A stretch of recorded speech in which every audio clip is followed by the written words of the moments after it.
jelas itu satrul aurat itu ada yang fisik ya, kayak menutup aurat. Dalam madzhab Syafi'i kita tahu auratul mar'ah fi sholat itu ada pengecualian ilal wajah wal kafain.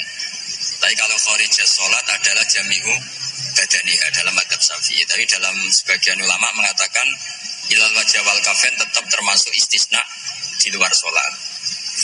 Itu dari segi fisik ya, atau dohir.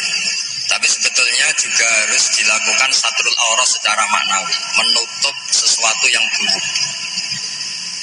Artinya kan gini ya, aurat itu kan sesuatu yang buruk kalau kelihatan gitu. Sehingga misalnya kasus di beberapa negara, mungkin fisiknya sudah benar ditutupin, tapi mungkin tetap maksiat. Tapi ada yang gugat, yang penting gak maksiat meskipun buka aurat. Ya keliru, buka aurat sendiri sudah maksiat, itu malah aneh lagi gitu. Tapi yang jelas filosofi hijab atau satrul aurat itu usahakan yang zahir maupun yang apa? Batin. Karena Indonesia itu memang agak unik. Saya sering ketemu peneliti dari beberapa negara, meneliti Indonesia itu paling pusing. Kadang ada orang yang auratnya biasa datang ke masjid. Itu kan bingungkan malaikat, mau ditulis dosa itu ke masjid, mau ditulis toat itu buka aurat. Nggak tahu hitung-hitungannya gimana nanti. Tapi memang ya sudah seperti itu. Yang jelas standar aurat ya kita tutupin sesuai standar madzhab Syafi'i maupun mengikuti yang tidak apa Syafi'i. Tapi filosofinya juga harus kita ikutin. Jadi dua-duanya harus kita ikutin sebagai perintah, bukan sebagai syarat. Itu beda loh, perintah sama syarat itu.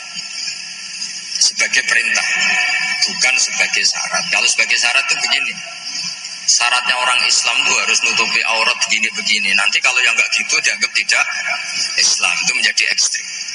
Tapi kalau sifatnya perintah, ya perintah saja. Yang nggak melakukan paling banter dianggap fasikoh atau tidak solihah, tapi tidak sampai menjadi keluar dari Islam. Ya jadi gitu ya, jadi karena apa ya? Ya sudah seperti itu, obsesi kita tentu ingin kesolehan. Ingin kesolehan sebagai perintah, seorang lagi. Jangan biasakan kalau ada aturan sebagai syarat. Misalnya gini, kowe nak orang alim ra anakku itu bahaya. Mosok orang alim terus orang anakku, padahal rata-rata orang itu udah alim gitu. Nanti terputus dari bapaknya semua. Tapi hanya sifatnya perintah. Perintahnya seorang bapak ke kita supaya alim.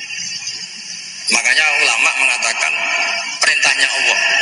Perintah itu lebih rileks daripada disebut syarat. Karena syarat sekali nggak memenuhi menjadi ndak. Makanya Sayyid Muhammad kalau ngarang kitab sering wajibat itu lebih ringan ketimbang apa? Syarat. Jadi beda kalau dalam filosofi ilmu itu. Jadi gampang perintah. Tentu yang nggak melakukan perintah itu ya kurang baik, tapi tidak sampai keluar dari apa? Islam. Karena perilaku kesolehan itu perintah, bukan syarat. Sehingga Nabi nanti ngendikan beberapa yang masyhur itu kan syafaati li ahlil kabair min mati. Meskipun umatnya yang nggak benar ya tetap dianggap sebagai umat.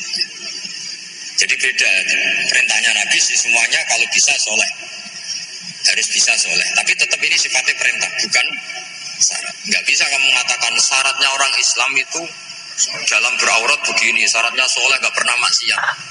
Memangnya Nabi gak pernah maksiat. Ya saya kira demikian ya, cukup ya.